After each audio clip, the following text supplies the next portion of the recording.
Cameroun, les villages vibrent au rythme de la saison cacaoyère. Nous sommes ici à Evodouloussou, Nkolkoukda, à une cinquantaine de kilomètres de la capitale Yaoundé, sur la route de Kola. Ici, le sourire est perceptible sur les lèvres des cacaoculteurs.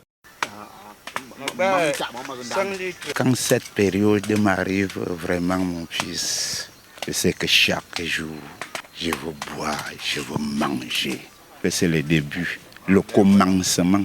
Octobre, novembre, voilà donc les grandes saisons. Mais dans des zones, les débuts même, tu peux faire même 20 cuvettes, 25 cuvettes. Mais chez nous ici, comme c'est déjà un peu dur, bon, à partir de 10 en montant. Les premières récoltes ici, on envoie nos enfants à l'école.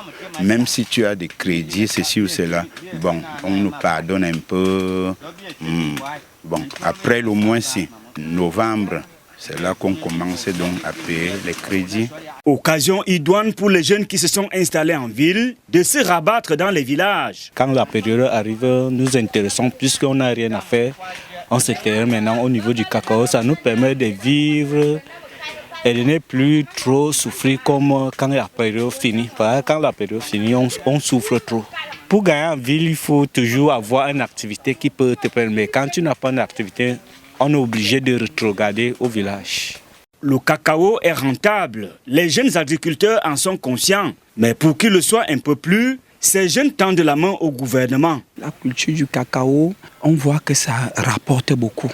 Mais il faut que l'État regarde nous planteurs jeunes. Parce qu'on souffre tellement. Nous voulons des produits phytosanitaires. Parce qu'à l'époque, l'on nous dit que l'État subventionnait. Nos plantations n'avaient pas de problème. À Evodouloussou, comme dans d'autres villages du Cameroun, se développe le petit commerce durant cette période, l'achat et la revente des fèves de cacao. Nous achetons le cacao frais et sèche. Nous travaillons plus avec les GIC et les coopératives. Les fournisseurs sont des cultivateurs. La majorité nous retrouve sur place. Sinon, que quand nous sommes en pénurie, nous sommes obligés de faire les tours dans tous les villages. Le prix est exceptionnel cette année, 1600 francs CFA le kilogramme, du jamais vu pour certains qui ne vivent pas seulement de la culture du cacao. On ne vit pas seulement avec le cacao.